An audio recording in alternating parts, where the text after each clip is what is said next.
Hey guys, it's Todd from Prepare to Survive, and today I wanted to go over my personal survival kit. Okay, this is a kit that goes in my EDC backpack. It is a little big. I mean, I can fit this in some of my deeper cargo pockets, but typically it is in that EDC backpack when I need to take it somewhere. If I'm going to travel light, I'll take it out of my EDC backpack, throw it in like my Maxpedition side carry bag there. I can't remember the name of it, but this is what I carry with me, and I feel like this bag, this kit itself provides me with options. It's a personal survival kit, yes. Like I say, it's in my EDC bag, so typically I have more than this, but this is a last resort, you know, personal shit has hit the fan, not necessarily, you know, the world is ending, but if I need to use this, the shit has hit the fan for me personally. So that is what I just kind of want to preface this with. So let's go ahead and take a look at what's inside. First things first, the case is made by Plano. It's waterproof, water resistant. I'm not sure their exact phrasing, but you get it for like $6 at Walmart. Okay. They have these awesome clamps. If you look, it does pop up a little bit. It is pretty full. So up top here, what we have is, you can actually see on the back here, a little bit better for you guys.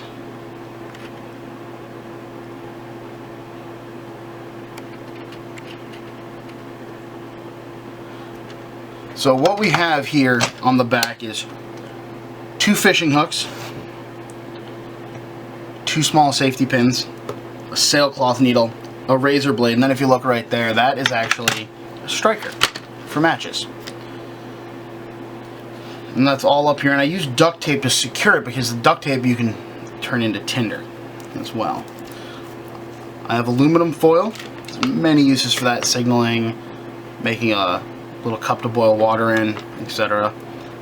I have a whistle. I picked the bright orange one I had from the Colorado Parks and Wildlife because I wanted something bright. I also took the plastic lanyard piece that it has on there off because I wanted to make sure it fit in here without taking too much space. However, if you notice, it does have a hole, so when I get to the cordage I can put it around my neck. I have 1 wet fire. I have some tinder quicks. I have 4 tinder quicks. Okay. You can kind of see fire is very important when you're in a survival situation, so I want to make sure I had that. I only need 1 contact because I can only see out of one of my eyes. So I have 1 backup contact. I have a mini Bic Lighter with cordage, an inner strand of 550 cord wrapped around it. I have duct tape. Again, this can be used for repair things, tinder, etc. It's actually just wrapped around a piece of cardboard. I have a little thing of crazy glue. This can be used for wound sealing, repairing gear, things like that. It does have the duct tape on there so it doesn't screw down and explode all over in there. So far it's worked out pretty good. I do have a nice hank of bank line. This could be for securing this to my neck, the ferro rod to my neck, the Streamlight Micro Stream, creating a shelter, tying wood together, etc. I also have a little button compass. Okay. I have a flashlight. I would like to replace this with like one of the little Streamlight, the little keychain ones, but for now this will work, and I could tape that down if I needed to. Again, it has a hole there so I can put it around my neck. I have a piece of fat wood. If you look, there's a lot of resin in this fat wood. I don't actually know that I would need a fat wood, but there's room and I wanted to make sure that I had something. I do have a Ust Firesteel. Again, it has the hole so I can put it around my neck. I did do a modification to this where I took the rope off that it initially came with because it was kind of cheap, I thought, and I put bank line on there because bank line will hold up better. But I also put shock cord on there, and the shock cord literally, you saw how hard that was to pull apart. The shock cord just slips over there, but it's just to keep it closed so it doesn't come open and rattle around. But this is more than enough area for me to strike this, you know, so I get a good range of motion, but the shock cord keeps it nice and compact and I don't have to worry about it opening. A little bit of fishing line. The one thing I don't have in here, because I can't find any, is aluminum sinkers. Lead sinkers are now illegal in New Hampshire. They're packed somewhere. I know in a survival situation it's not going to matter, but I have them. I might as well try to be legal because I threw away all my lead ones, so I can't even buy them anymore. This is just a Vaseline soaked cotton ball. This is the Star Flash Micro Survival Series from UST. And if you notice, I kept the plastic to try to make sure it doesn't get scratched up in here. Over here, I have a little packet of wound seal. This is Quick Clot. It's single application. It says for minor bleeding. I have this little Sharpening Stone. I got this with one of my Bass Pro knife that I gotta do a review on here. But I thought it was nice and tiny and it fit right in there. So I have a way to sharpen and maintain my Opinel. This is the knife I chose for this survival kit. The spine's sharp enough where you can strike a ferro rod. It's very sharp. This little feather stick amazingly well. It has the locking collar, so I can lock it closed, I can lock it open. It's not a fixed blade, but I can't really fit a fixed blade in here, so. This is a 1 liter water bag. And then 2 water purification tablets. A big safety pin. 3 lifeboat matches. These are Theratears, so they're designed to rehydrate your eye. If you really had to, you could blast this into your eye to wash something out.